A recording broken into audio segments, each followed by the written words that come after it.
Hey, usually when we first get to talk to you at the bowl games, we can ask, did everybody make it? Are you going to have a full team? How are things setting up for you? Yeah, nothing different than it's already been reported. So everybody's here and accounted for, and we had practice yesterday, and then meetings and walkthrough today, and then we'll practice again tomorrow. A couple of your guys made announcements that they're going to the NFL. Juice and obviously Brenton, beyond the guys who had previously done it. Were you surprised by either of those? And then following up on what we asked earlier, how important is it to have those guys come back and play for you after what happened last year? And I know you said that was the outlier last year, but to kind of reaffirm. Yeah, I think it's a little bit of a different conversation right now because the guys that are announcing they're coming back, they're really not announcements that would be necessary in the past because we're really talking about COVID years. So you're talking about guys, choosing whether to come back for a 6th year or not or enter the NFL. But either way, it clarifies it for the media and everybody else. So there's some value in it. But yeah, the guys that are playing in the game, this is really the expectation, in my opinion, at Penn State and the standard that you play and you finish what you started. And our captains and our leadership have been awesome with that. And let's be honest, there's a lot of different ways to do it. We're not saying every player is going to play 80 plays in the game, but there's a way to work with the players and their parents, and sometimes their future representatives on the best way to handle it that closes their career out the right way. I'm sorry, one more. How did this set up for you in terms of game week? I mean, you got out here, would it have been a Sunday of a game week? And then, so did you have to change anything practice-wise? How are you going about it this week? No, that's why we do it that way, so we can do our normal week. So we had our normal Sunday, and then we're able to do our off day today. So 2 days ago when we got out here was at night, so they just kind of had the night to enjoy themselves. And then we had our normal Sunday. Today was our walkthrough day, and this works out well for this. And then we'll go back into tomorrow will be Tuesday. I'm not sure when it technically is, but it'll be Tuesday for us tomorrow. I think last night in one of the bowl games, a player in the transfer portal got hurt. And it kind of obviously highlights the risks of playing when you've got a future. Are you surprised so many of the guys who've already declared for the draft are playing in this game? Yeah, kind of just address that point. The expectation for us is that everybody's going to play in the bowl game. Obviously, there's outliers, but there's also different plans. I mean, I don't necessarily feel that every player should or will play all 80 or 90 plays that may be in the game. So there's a way, I think, with a good relationship and transparent conversation, be able to kind of finish this the right way, go on the bowl trip, enjoy the bowl trip, have an opportunity to play to some degree in the game, and end this thing the right way. Joey is obviously one of the guys who is opting out, not playing in the game. What have you seen from your secondary replacing him in the build-up in practices? Yeah, Joey missed a number of games this year, so just handled the same way we handled it throughout the season.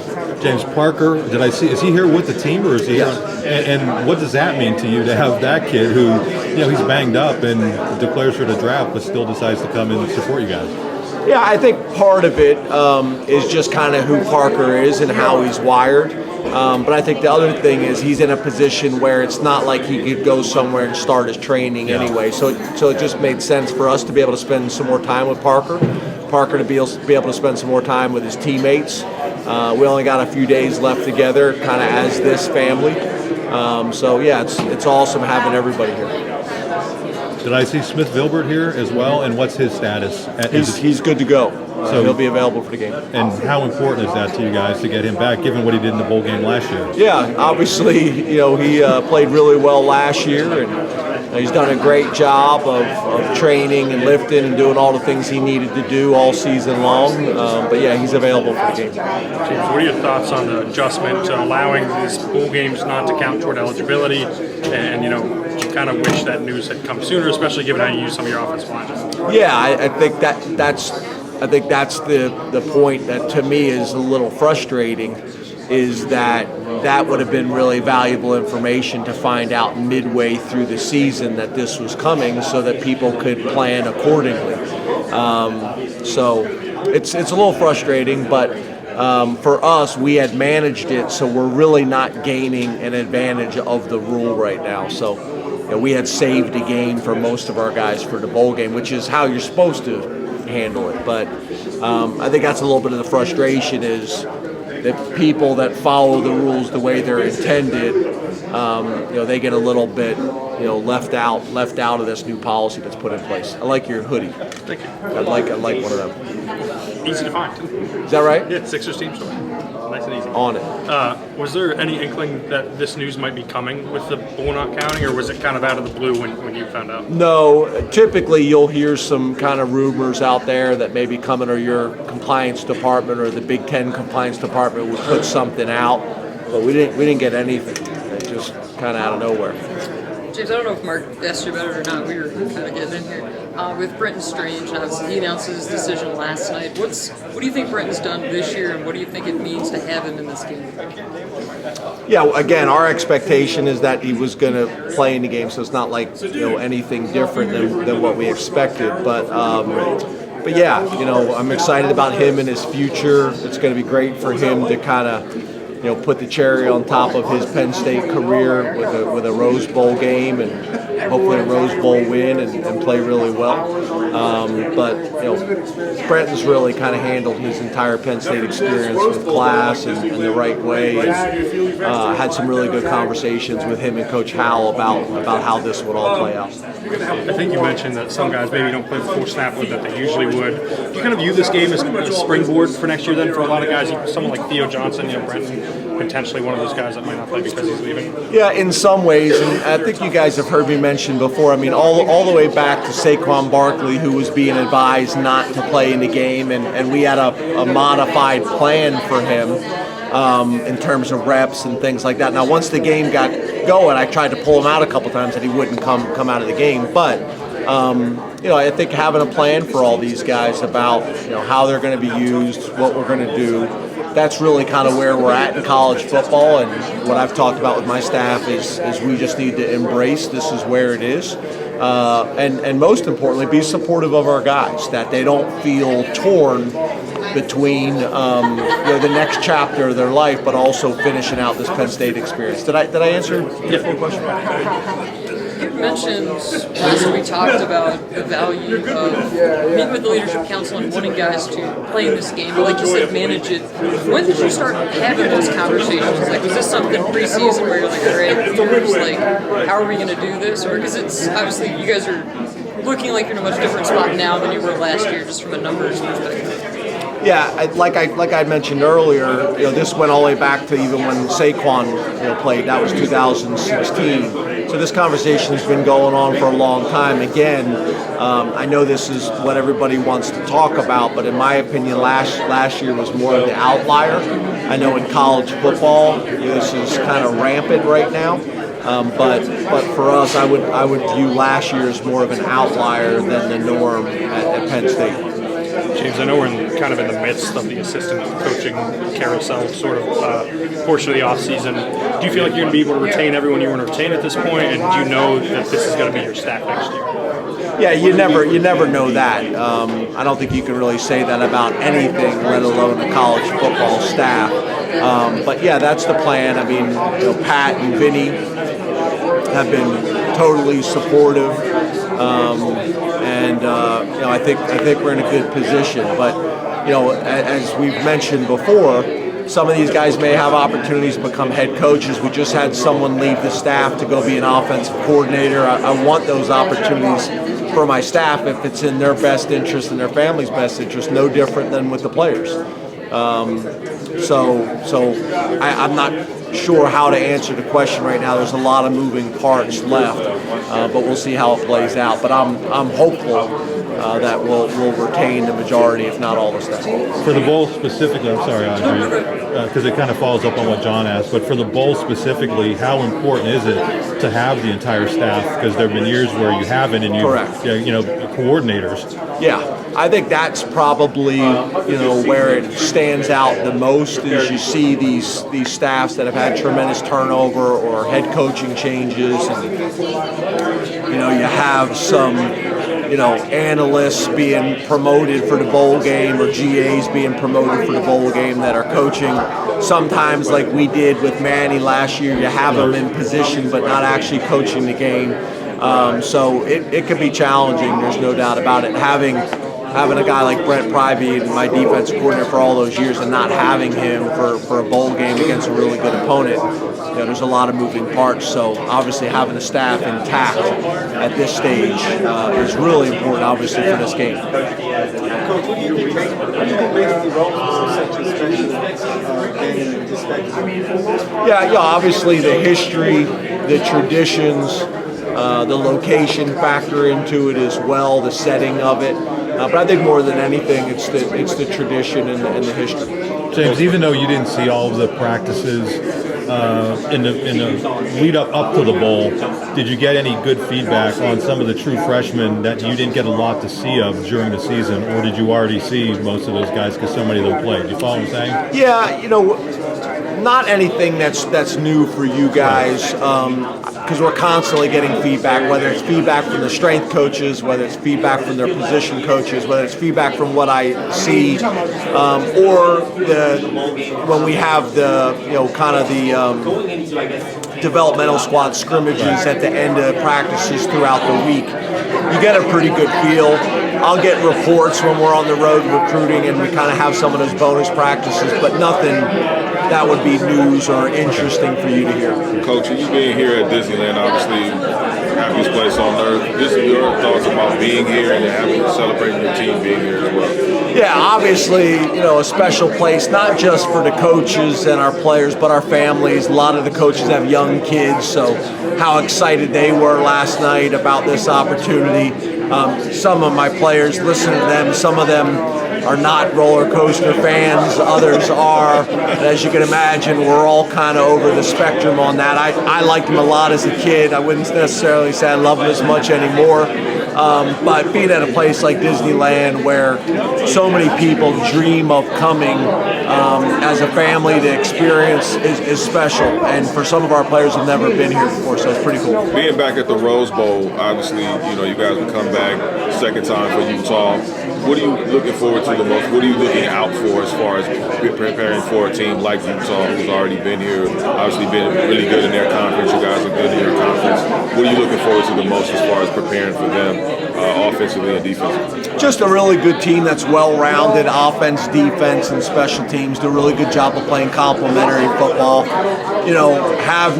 Like some teams you play, there's going to be an obvious weakness. I wouldn't say there's an obvious weakness with this team. They got. You kind of go through all the analytics and the film, and they're pretty much strong in all areas. They obviously have history, to your point of we have history, obviously, with the Rose Bowl, but their team, Utah, has played in this last year, so they have tremendous experience from that standpoint, and a bunch of guys on their roster from California. So it'll be a real challenge. I know our guys are excited about it. We got some more work to do this week to get ready, but it should be a great game. Where does riding in a horse-drawn carriage rank in your list of life experiences? Yeah, it was somewhat unusual and strange. It was longer than I expected it to be. I was kind of working on the wave that you're supposed to do. I remember in Memphis, they got the hotel with you lead the ducks out. I've had some kind of unique experiences that not a whole lot of people get to do. But it was really cool that my daughters were able to experience it as well, and get a chance to spend some time with Coach Whittingham and the Utah players was cool too. But I never really knew what a cavalcade was before today. Seemed like a parade to me, but they said it was a cavalcade, so I learned a new word today. Hey, what's the trick to balancing? I mean, you come to a game like this, and this is the fun stuff, and you'll have another fun event Friday night. What's the trick to balancing that with saying, hey, we got a game to play in a few days? Yeah, that's the maturity of your team, and we talked about it the first day we arrived, is how can we handle knowing, okay, this is time to have fun and go enjoy yourself, and now this is time to work, and then also making sure that the time you enjoy yourself does not affect the time you work. So the night before, the choices you make, things like that. And our guys so far are so good have handled it well. We spent a lot of time talking about it, but our leadership's been good. I was going to say, you have a pretty veteran group who's been through a lot of different things. How important is that when you get to a game on this national stage? I think it's really important. But the other thing, too, is in our team meeting, we map out examples that have not been handled well. There's been guys that have been sent home. There's guys that have been suspended, from games in the past. So really just try to be as transparent about that as we possibly can and make sure guys understand that they're here to have a good time, but we're also here to play a big-time football game with an expectation to play well. But on top of that, represent the Penn State community the right way. Leave the Rose Bowl staff feeling like this is one of the most impressive teams they've been around in terms of how we conduct ourselves. Same thing with the hotel. And we've done that all year long, and the expectation is to continue. Coach, considering that there's 2 playoff teams in your conference, and here you guys are being a part of the Rose Bowl, is there a sense of maybe some validation that could come by a good showing coming up in the Rose Bowl game? Yeah, I'm not sure about that or what you're referencing, but we're excited about playing Utah. James, to beat a dead horse a little bit, you mentioned guys potentially. You guys love that. Yeah, I know. It's my favorite thing on the planet. So you mentioned these 3 specifically. You mentioned guys potentially playing, that getting them extra reps. Does Drew fall into that group? Obviously, early in the year you had the plan to get him in games. That faded as things got a little tighter. Is this back to wanting to get him in the game, wanting him to get some live action? Yeah, our objective is to win the game and play well, and if the situation dictates that he'll get in the game kind of like the second half of the year, then obviously he'll play. But ultimately our objective is to do whatever we got to do to win the game, whatever that means. James, with your freshmen who played so much this year, how did they handle everything now that you've had a chance to maybe take a step back? And how much trickier is that now when it's not just all the publicity, but it's NIL, it's everything else that's coming at them? Yeah, it's complicated, there's no doubt about it. But I would also make the argument, one of the big reasons so many of them played is the maturity that they came in with and their approach. And that same maturity, I think, has allowed most of them to handle it really well. And I think they're going to have the opportunity to talk to us out here. You think they're prepared to handle that now after going through everything this year that they've kind of gone through? Yeah, I think so. We've done this in the past at these bowl sites. So yeah, I think so. I think, to be honest with you, as you know, and I shouldn't say this because this is the argument that you guys make, the majority of them are ready. Right. But the issue is there's a few that probably need some training. There's a few that probably want the training because they got some nerves that are associated with it. But as you guys know, you know the type of young men that we bring into our program, and then also how they handle the training too. James, how do you feel like you guys, because we talked, gosh, it was only a week ago, but it feels like it was a long time ago, how you've managed adding through the portal, but also trying to figure out all the moving pieces of your own roster? How do you feel like you guys have done with that? Yeah, so for us, as you guys know, we don't want to be a huge portal team. I think once you commit to being a huge portal team, then you almost have to do it every year.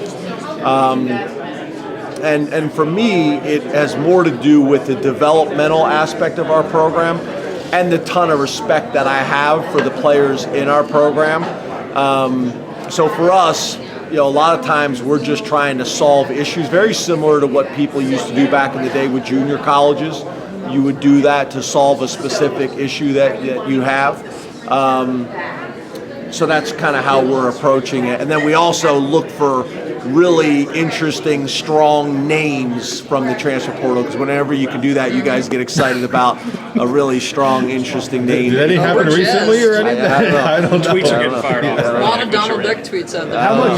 How much more difficult has that made life for your staff, though? Because it's one thing recruiting high school athletes, but then to have this kind of added on for Andy and everybody else, I have to imagine it's complicated things. Yeah, I think for me, the biggest thing is I want our players to feel like they can have very honest, direct conversations with us and either work through some of their concerns or questions or tell us what they're doing so we can make plans. And that's what you just don't want to do, is you don't want to say, okay, we're not a big transfer portal team, not approach it that way, and then all of a sudden you get 10 guys that enter the portal that you had no plan or anticipation of. That's that's not in either party's best interest. When you look at the film, how much similarities do you see in the program versus Utah? With our program and their program? Yeah, I think there's a ton of similarities in terms of, kind of the way we're built, offense, defense, and special teams trying to play complementary football.